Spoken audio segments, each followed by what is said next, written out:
My name is Ashley. Wanting to reassure my parents, I got married at the age of 30.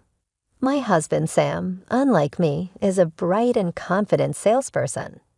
However, he has always been considerate of me, and we've supported each other, living happily with our daughter. But this happiness started to fade after our daughter, Holly, began elementary school. Hey, you've been coming home late recently. What's going on? This wasn't like you before. The first sign of trouble was Sam coming home late. It's just over time. I held back before because Holly was young, but I want to work as much as I can now for our future. I see, just don't overdo it. But then I found women's perfume and foundation on his clothes. It became clear that there was another woman in the picture. Why does it smell like women's perfume? Isn't this a woman's item? I just bumped into someone.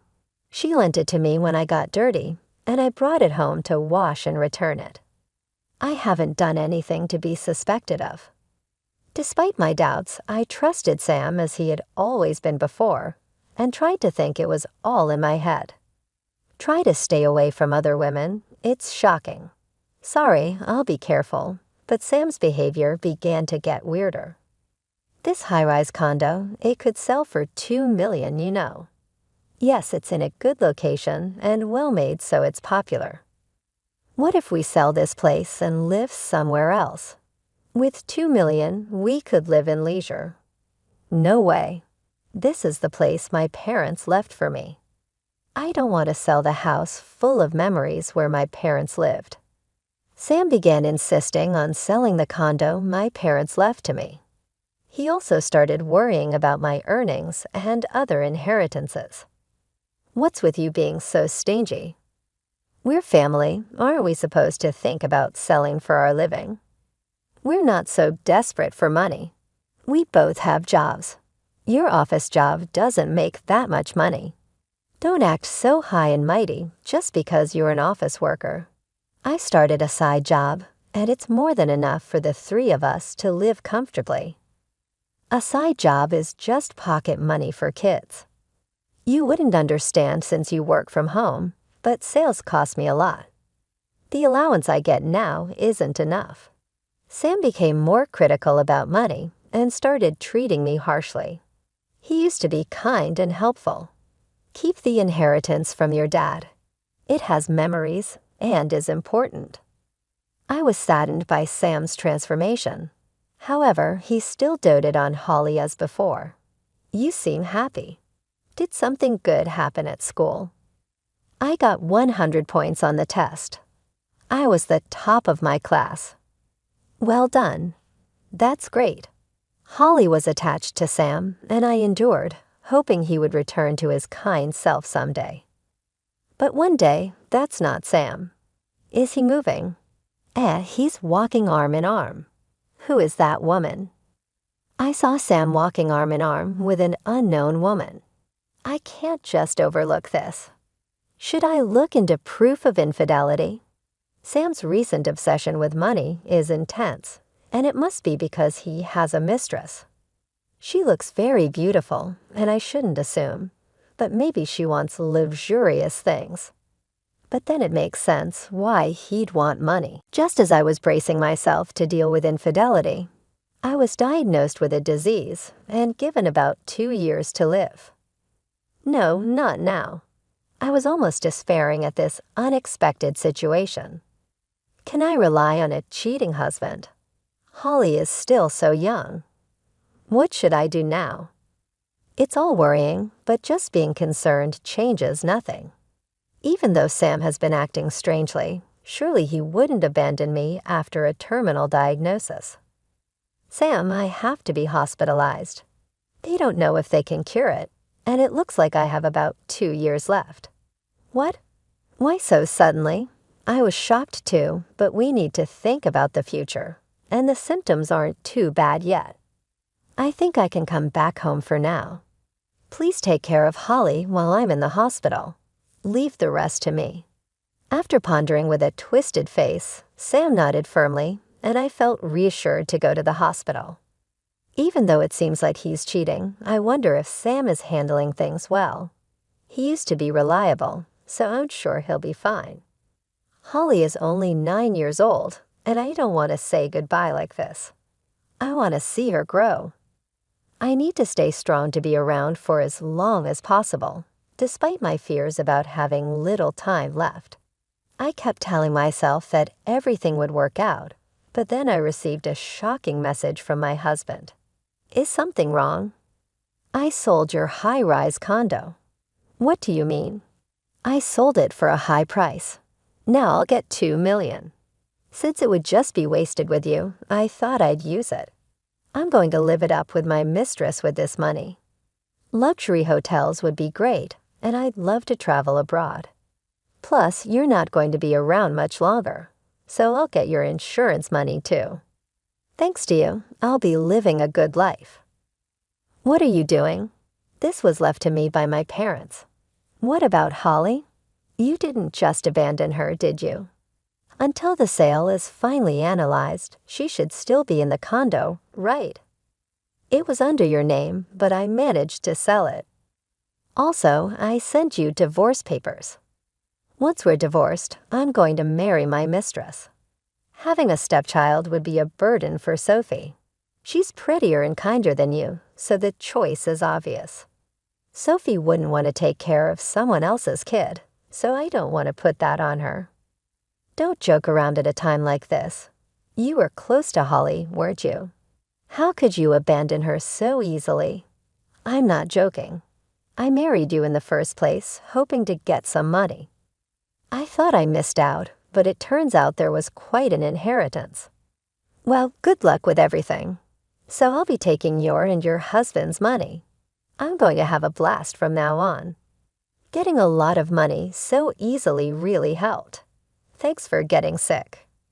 This isn't over. Hey, wait. I couldn't believe he sold my inheritance while I was in the hospital and planned to leave Holly to be with his mistress. Is Holly safe on her own? And what should I do next? Seeing the signed divorce papers confirmed that everything Sam said was true. Medical bills cost money, and Holly will still need money in the future. How am I supposed to manage while being sick and unable to move? I fell into deep despair, and my condition worsened as I was bedridden. Mom, cheer up.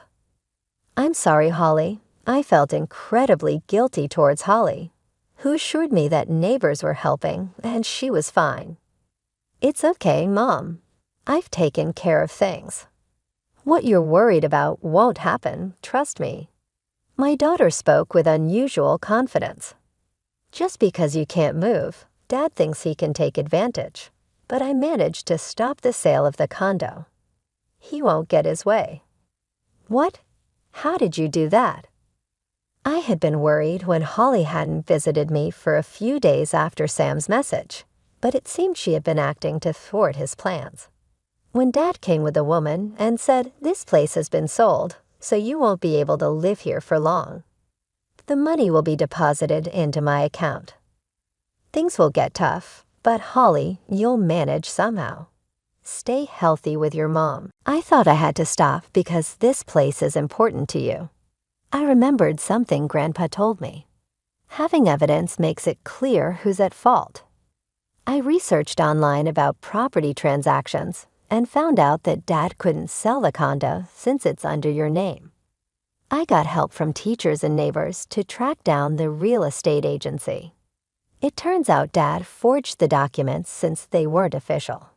I managed to stop the sale. You managed to get that much help. It must have been hard to investigate. When I explained the situation, everyone was mad at Dad. They promised to help, and Dad was cheating, right? The woman who came to the house with him was the one. I observed her closely and asked the adults about her, and neighbor had seen them together. They noticed Dad had been getting angrier. With you, love can change people. So I gathered evidence, including surveillance camera footage from stores. I also found out where the woman works. I'll make them regret cheating. I was stunned by my daughter's maturity. I knew she was capable and had many friends, but I hadn't realized to this extent. We won't let Dad get his way. Wow, you've been doing all this. Now it's up to you to complete the process, so you need to get better soon, Mom. Thanks to my daughter, I saw a glimmer of hope and resolved not to let things end like this. You're right, I can't just stay in bed. I won't let Sam have his way. My condition, worsened by stress, began to improve as I regained my resolve. I started preparing to make Sam face the consequences.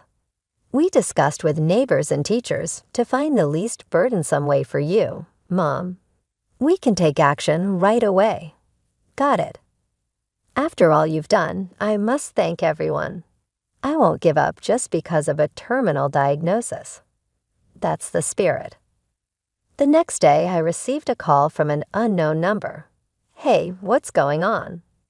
I checked with the real estate agency because the money from the sale of the condo didn't come through, and they said it wasn't sold. What did you do? I'm in big trouble because of this. Is that your first concern? All you care about is money. As I said, Sam began to rage and confess things I hadn't asked about. I was enjoying my time with So, and just when we were planning to go abroad, I found out the money hadn't come in. I had to pay for everything with my savings. If I'd known, I wouldn't have splurged. We had already made reservations, some with cancellation fees. Without the money, I'll be in debt. I had already quit my job thinking the money would come in. When I told Sophie, we had a fight. You said selling the high-rise condo would bring in $2 million. It was unexpected for me, too. Now I'll be in debt, so Sophie will have to help pay. This isn't what you promised. I thought you were making money, too. You said we could live comfortably even without working. Why do I have to pay? What, you expect me to handle everything? You were earning well, too. I didn't want to spend money on this. I was looking forward to luxury because you said $2 million would come in. It was more exciting because it wasn't my money. I felt the same, but the money didn't come through. So what can I do instead of complaining? Do something. Then she left the next morning, and she took all my belongings. Now I'm stuck in a hotel with nothing but their pajamas. My phone was stolen, so I had to use the hotel's phone. This is all your fault. This happened because you relied on someone else's money. She was younger, right? It's rare for someone younger to genuinely love an older person. She probably wanted your money.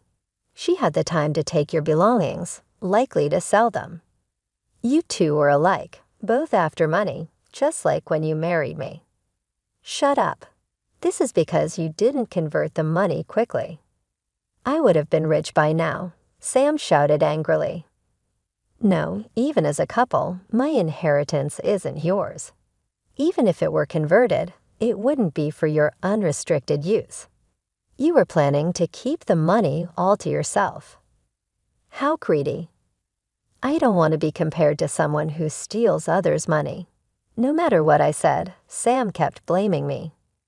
This wasn't getting anywhere, but my daughter's voice caught his attention. And she began to argue back, Dad, it's wrong to steal Mom's things. Doing this while she's sick is the worst, Holly. No, as a couple, it's also mine. I know Grandpa told me that marital property is what's gained after marriage. The high-rise condo is Mom's alone. It's not yours. What you did is the same as theft. My father was a lawyer, university professor, and critic. I often heard him talk and had many books on the subject at home. Holly had become knowledgeable about the law. Holly, calm down, I said. Dad had his reasons. Let's talk this through, okay? I don't want to hear it from someone who cheats. Sam was devastated by Holly's accusations and began to look dejected. I suggested meeting to discuss things calmly. It's hard to talk over the phone. Where are you now? I'm at this hotel.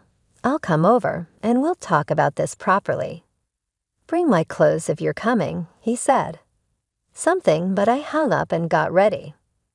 "Mom, are you ready? We need to make Dad understand," Holly said. "Wait here, it's dangerous for a child. Plus, you might have an unpleasant experience. I can't take you to such a place." "I'm going too. I'm worried about you, and I have things I want to say. Grandpa's book said you have to speak up at the beginning, or things get worse later." "All right, I understand, but you mustn't do anything dangerous, okay?" Since the doctor gave me permission to go out, we took a taxi together. "You're late." I got tired of waiting. I was exasperated at my husband, Sam, lounging in the hotel room. "Who do you think you are? Just so you know, I didn't bring any of your clothes. The man who left his sick wife and daughter has nothing left in the house." "What? Don't you have any kindness?" "I don't need to be kind to you." When we entered the hotel room, Sam yelled in surprise, "Who's that?" "Don't tell me you're cheating too. You're no better than me. If you give me the high-rise condo, I'll forgive you. Otherwise, I'm going to claim it and make my future secure," Sam exclaimed. I sighed at my husband's baseless assumptions and said, "I'm not like you. I haven't cheated. This person is a lawyer I hired to deal with your unauthorized actions and infidelity while I was in the hospital. You must be Sam. I've heard about the situation. I brought documents about your infidelity and forged sale papers. Let's get everything settled. What, your fault? I cheated? No money and no fun. Who wouldn't want to get paid and leave such a boring person?" Even now, he tried to play the victim. That's the excuse of someone who cheated. Take responsibility for what you've done. Acting high and mighty, that condo should have been mine. I prepared the documents, confirmed the sale, and left. How did you stop it? Holly noticed right away and asked around to find the real estate agency.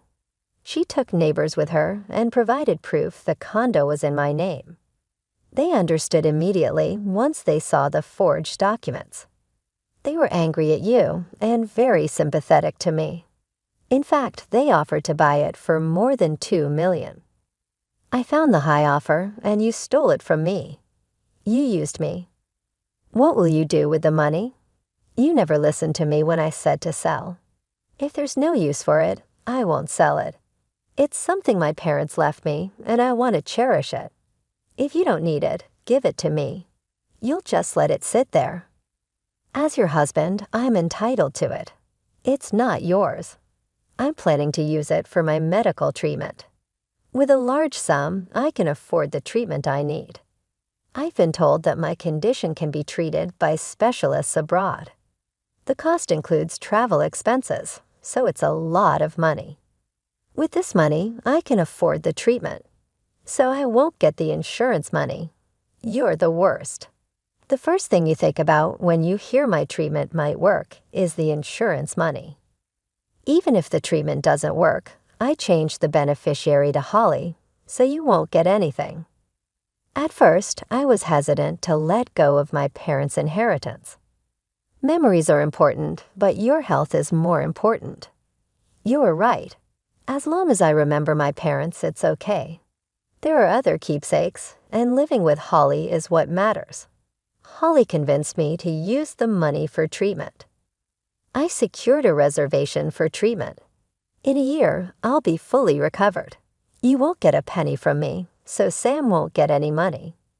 Family matters are difficult to prosecute, but selling your spouse's property without permission can lead to a civil lawsuit. We have evidence, and with the divorce, we can proceed legally. I didn't get any money, so it's void. I've got no savings. What should I do? I spent a lot thinking the money was coming. I even quit my job. Not my problem. Your mistress was after your money too. I'm claiming child support with evidence. You can't escape. You want more money. I'm already in debt. With the condo money, I could clear my debts. Without you, I could be happy with Sophie, aiming for my inheritance and insurance. And you call me greedy. Take responsibility for your actions. We have witnesses and security footage of your infidelity. We also have evidence of forged documents. Here's child support. Yo, Sam looked shocked at the amount.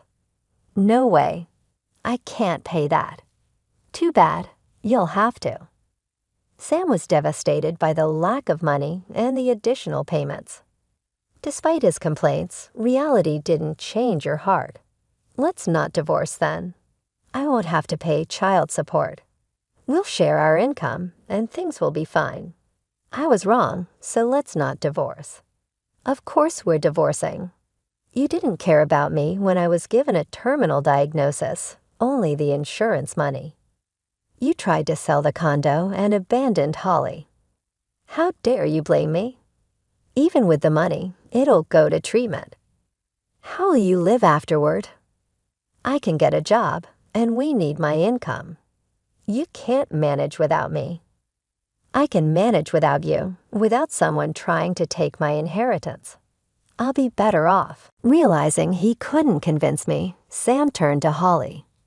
Holly, you'll side with me, right? We've had fun together. You don't want us to be apart, do you? It's better for you if we're all together. Holly glared at him and said, You're the worst. You didn't help Mom and tried to sell the condo. I hate you. Reflect on your actions. No way. Sam reluctantly agreed to our terms. No property division, but you have money. Cheaters don't get to say that my inheritance isn't marital property. We can settle it in court if you want, but it'll cost you more. Stealing is theft. Why can't you understand that? Seeing Holly scold him, Sam gave up. Finally, the divorce was finalized. Pay up and don't come near us again. Help me for a while. I have no money, clothes, or place to live. I'll be kicked out of the hotel. That's your fault, Sam said. Saw it yourself. We left Sam and the hotel behind. I thought it was over, but a few days later, everything's your fault. He barreled into my hospital room. How did you get here? I have nothing to lose now. Pay me to solve this. Stop it. You have more property, right? You tricked me into signing the divorce papers. I won an art contest before my hospitalization, and there are other properties left by my parents that can be sold. See, but we're divorced, so it's none of your business. I dismissed.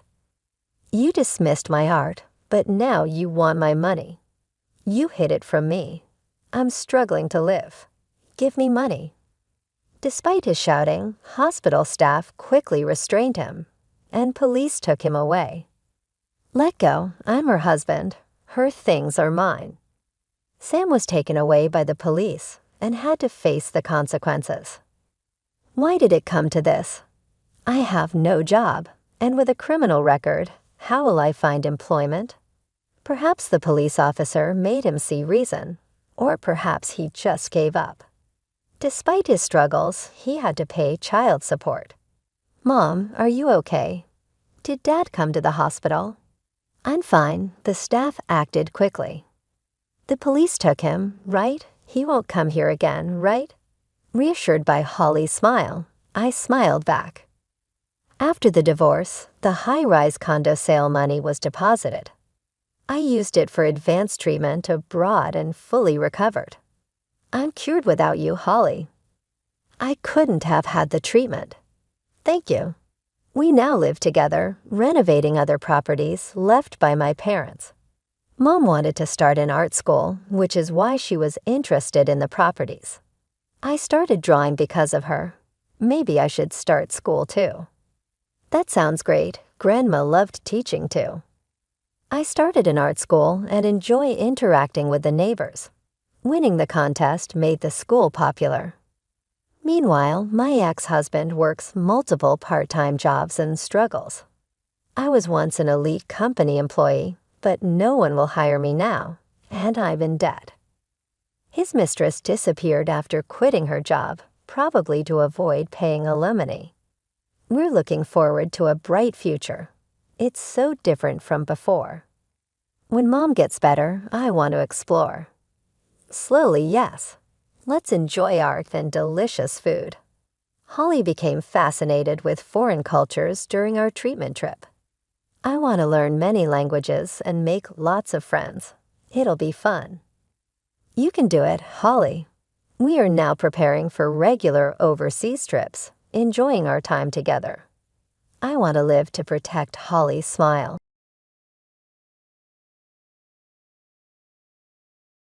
Look at these.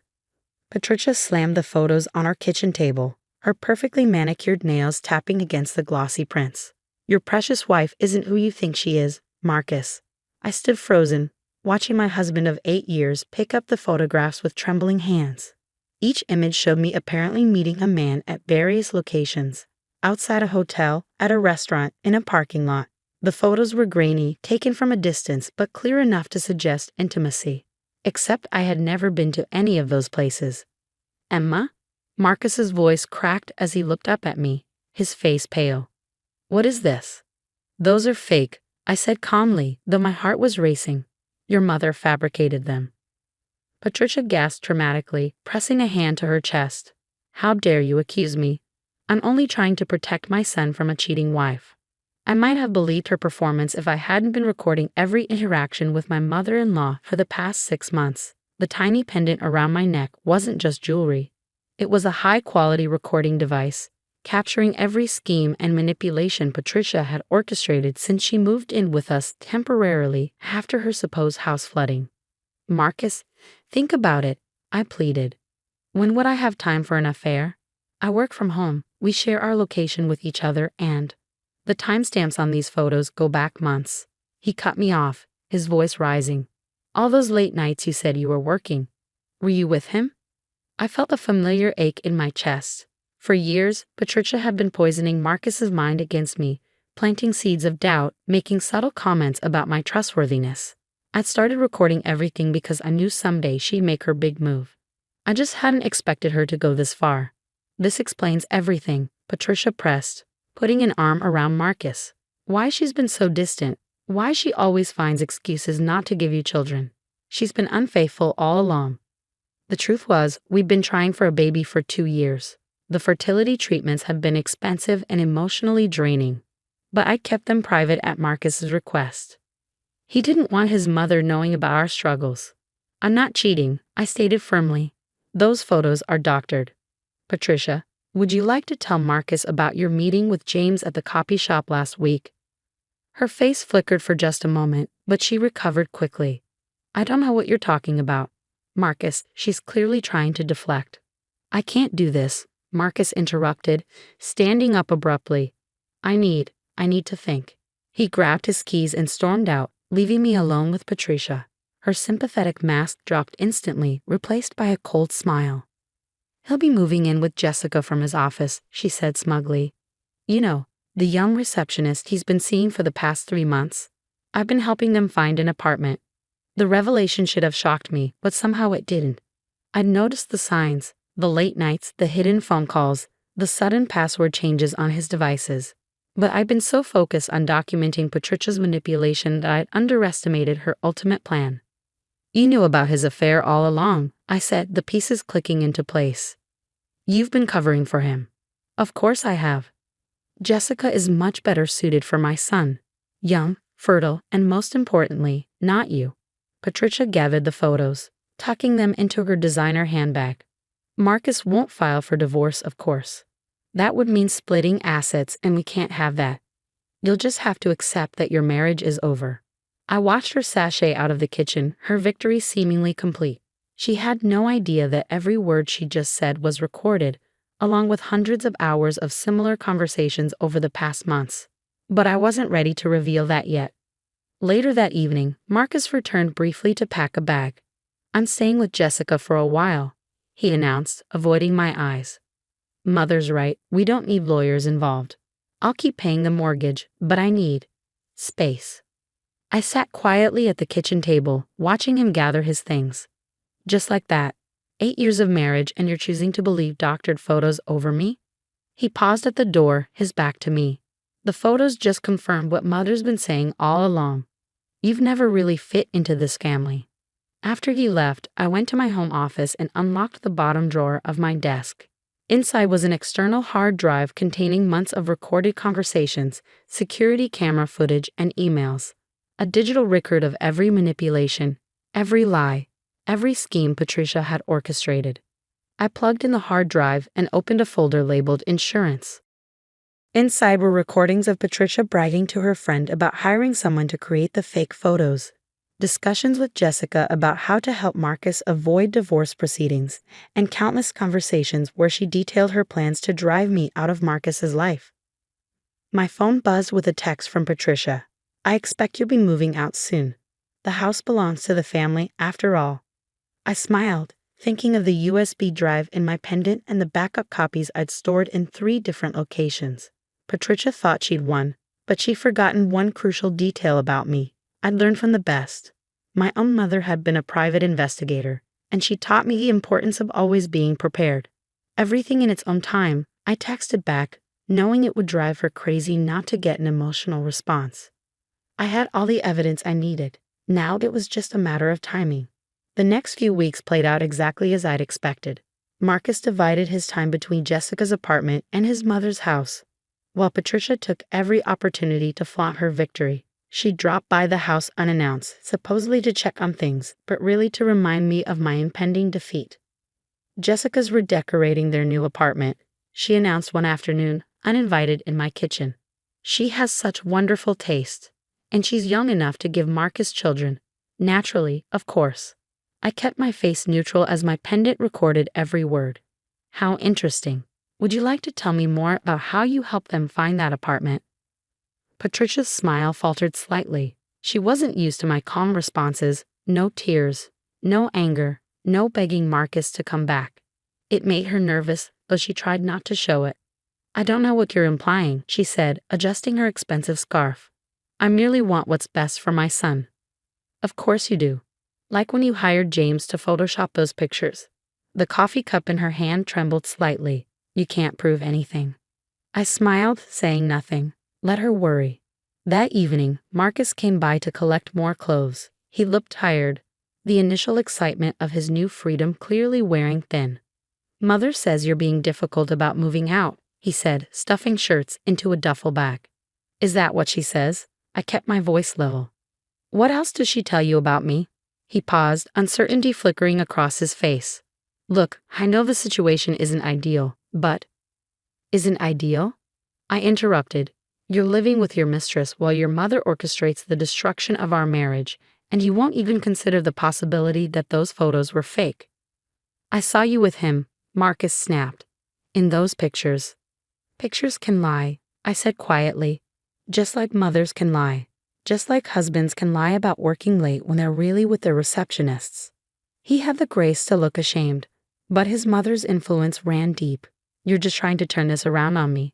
Mother warned me you'd do this. I watched him leave, knowing it was almost time to make my move. The next morning, I received a text from Jessica of all people. Your NIL says you're being stubborn about the house. Why don't you just leave with dignity? I screenshot the message, adding it to my growing file. An hour later, Patricia called. I've been patient, she said, her voice sickly sweet. But it's time for you to accept reality. Marcus and Jessica are building a life together. You need to move on. You're right, I replied. Things do need to move forward. Finally, I'll help you find a nice apartment. Actually, I cut her off. I was thinking more about moving forward with my evidence file. There was a long pause. What evidence file? Oh, recordings, security footage, emails. It's amazing what people will say when they think no one's listening. Like discussions about hiring someone to create fake photos, or plans to help your son avoid divorce proceedings. The silence on the other end was deafening. You're bluffing, she finally managed. Would you like me to quote your exact words from last Tuesday, when you were telling your friend Helen about how you orchestrated this whole situation? I heard her sharp intake of breath. What do you want? I want you to tell Marcus the truth, about the photos, about how you've been manipulating him, about everything. You have until tomorrow evening. And if I don't, Then the evidence goes to Marcus, your church committee, and your precious country club friends. I wonder what they think about you helping your son commit adultery and financial fraud. She hung up without another word. I spent that evening organizing my files, making sure every piece of evidence was properly labeled and backed up. The recordings were damning. Patricia discussing her plans in detail, coaching Jessica on how to seduce Marcus, bragging about having the photos doctored. There were even conversations with Marcus where she systematically poisoned him against me, twisting every innocent interaction into something suspicious. Around midnight, my phone lit up with a text from Marcus. Mother's acting strange. Says she needs to talk to both of us tomorrow. What's going on? I replied simply, I guess we'll find out. Another message popped up, this one from Patricia. You've ruined everything. I hope you're happy. I looked at my wedding photos still hanging on the wall, remembering the woman I used to be, eager to please, desperate for Patricia's approval. Always giving Marcus the benefit of the doubt. That woman was gone, replaced by someone stronger, someone who knew her worth. Tomorrow would change everything, but for now, I slept soundly, knowing I held all the cards. Patricia's web of lies was about to unravel, and I had front row seats to the show. The truth would come out, one way or another. I just hoped Marcus was ready to face it. The next evening, our kitchen became a battleground. Marcus sat at the table, looking confused and wary. Patricia perched on the edge of her chair like she might bolt at any moment. I remained standing, my pendant recorder capturing everything. Well, Marcus prompted. What's this about, Mother? Patricia's perfectly manicured fingers twisted in her lap. I may have made some mistakes. What kind of mistakes? I asked, my voice deliberately gentle. She shot me a venomous look before turning to Marcus. The photos. They weren't exactly what they seemed. What do you mean? Marcus's face darkened. They were altered.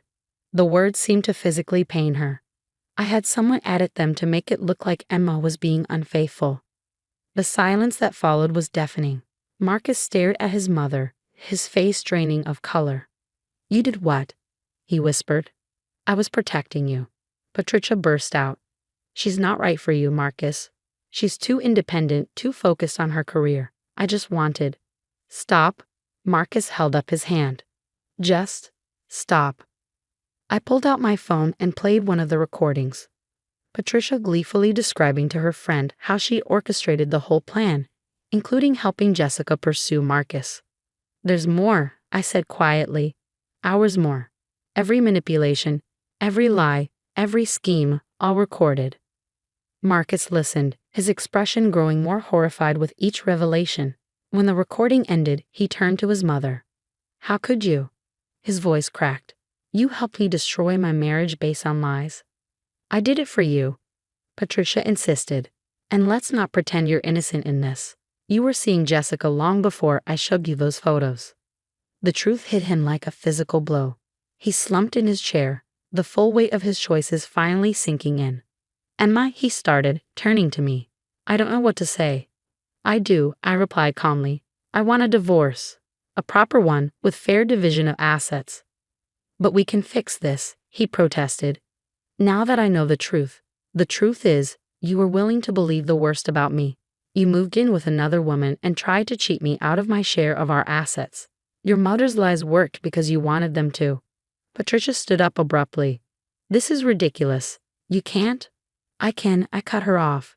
And unless you want these recordings shared with everyone you know, you'll stop interfering. Both of you will. They left separately, Marcus to presumably face Jessica with the truth, Patricia to salvage what she could of her reputation. I stayed in the kitchen, feeling lighter than I had in months. The next few weeks brought significant changes. Marcus moved out permanently, this time with proper divorce proceedings in motion. Patricia disappeared to her sister's house in Florida, her influence finally neutralized. Jessica, upon learning the full story, ended things with Marcus. Apparently, a man who would believe fake photos over his wife wasn't quite the catch she thought. My lawyer called with updates. The evidence you gathered is impressive. We'll get a fair settlement. Thank you, I replied. But make sure everyone understands, I'm not looking for revenge. I just want what's rightfully mine. 6 months later, I sat on my newly purchased condo's balcony, watching the sunset. The divorce was finalized, the assets split fairly. Marcus had finally apologized, not that it changed anything. Patricia still wasn't speaking to me, which was honestly a relief. My phone buzzed with a text from my friend Laura. Heard through the grapevine that Patricia's country club friends aren't too happy with her these days. Something about helping her son have an affair. I smiled but didn't respond. I'd never actually shared the recordings publicly. The threat had been enough. Sometimes the best victory is simply moving forward with dignity. The pendant recorder still sat in my jewelry box, a reminder that strength often comes in unexpected forms. I didn't need it anymore, but I kept it as a symbol of how far I'd come. My new life was just beginning, and this time, no one else was writing the story but me.